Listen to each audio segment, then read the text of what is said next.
for the first time brings on a world of emotions, and if you are a dog owner, you have even more to consider. Dog trainer Danielle Hodges shares her story with us and how she's dealing with all the new changes.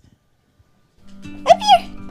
Come on! Good puppies! It's interesting for me right now to sort of apply the advice that I've given to my clients all along to myself. You know the drill! Quincy, sit! Some dogs respond with anxiety. Some dogs respond with no response at all. Part of it is actually recognizing what is scary behavior and what isn't. And part of it is that we're not intervening early enough. He never does this. It's got a toy or something that they really like, and you know, your baby comes up and they're snapping at the child or freezing over their food. That stuff is harder to work with, not impossible. This is John Russell Gould, the fourth. We like to call him the fourth.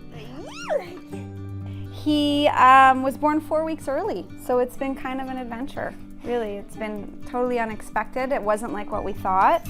People will keep their dogs at home, and then they bring the baby home. So somebody stays at home with the dogs. Quincy, come on. What I tell them is, do with your dogs whatever you would do when you're going on vacation. Skip a beat, right?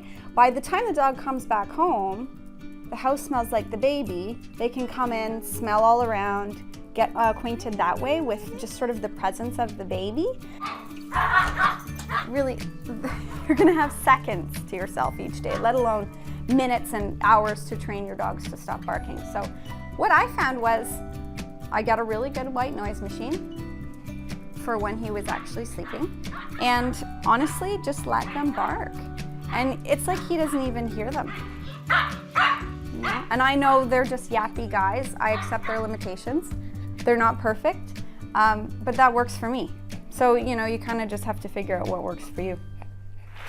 Picture perfect. So Danielle joins us in studio. Hi. And now you are glowing again with another baby on the way. 11 and a half months apart, Irish twins. Yeah, If you're gonna go for it, go for it, You might right? as well. You got the dogs, you're gonna have the two babies. It's gonna be awesome. Jump in the deep end. A lot of people that are balancing everything. This is, by the way, is our model Chewy. Yes, this is Chewy. Gorgeous modeling Obviously there, Chewy. very different from my dogs. A little bit different. He's probably about 10 times the size of one of your dogs. Handsome. When you've got the baby and you've got the dog and you've got the stroller and you're trying to do the walk, because you've got to walk the dogs, you know, 1 or 2 times a day, maybe even more, it's a real balancing act. You know what? And I will say, this isn't something I thought of. No, it didn't come up, huh? It didn't even occur to me, and it should have because I do this for a living, but in all sincerity, as soon as I was faced with like 2 dogs, the stroller, I was like, how am I gonna do What this? am I doing? So you can see my house has stairs coming down. Yes. So I'm going, how do I get the baby down? Do I take the baby down first? What do I do with the dogs? Do I leave the baby in to go back up and get the dogs? What do I do? Right. So the first thing I had to do was I had to teach, where are you going there, big boy?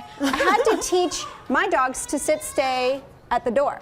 Right. At the open door. Okay. So that I could get my gear and get everything ready. That was my first thing before I could even get out the door. So I'm already like sweating. Yes. Because I'm so stressed out. Come here, Well, Chewy. most of us are sweating with just the baby. Oh, it's so crazy.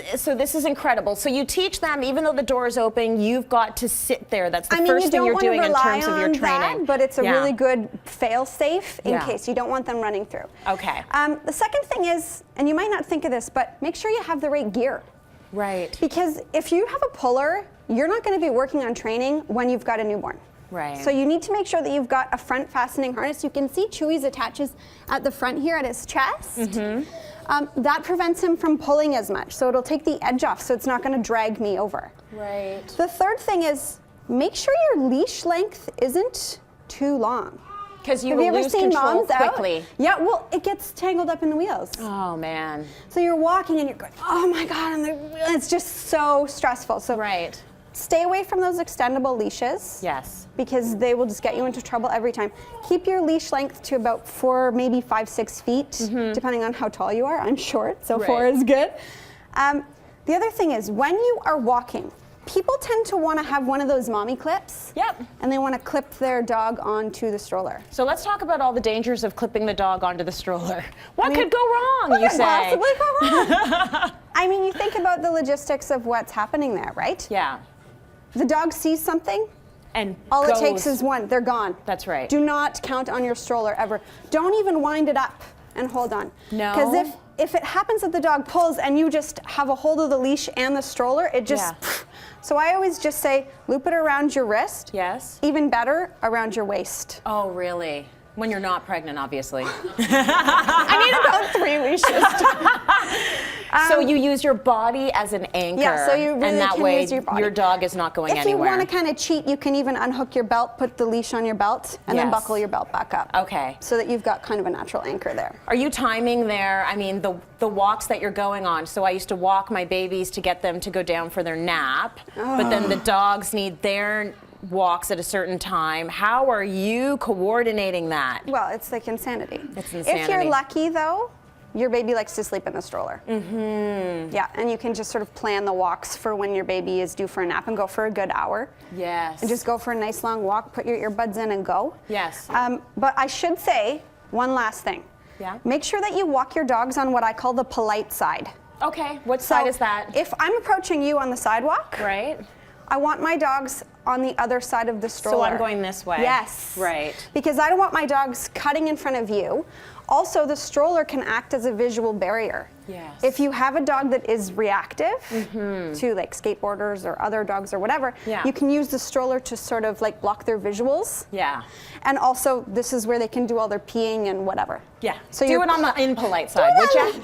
Impolite side. So you're Yeah. closer to the grass on this side. Now, when the babies are old enough and they're in daycare and school, we're going to have a whole other discussion about having dogs in the playground and where to put them, and Oh do my they come right gosh. up to the door, because that is happening, you know, at my Oh, all kids' the time. schools right now. It's this ongoing discussion. So, live and learn. Yes. Congratulations, though. Thanks so much. You're doing great, and Shuey, you were awesome.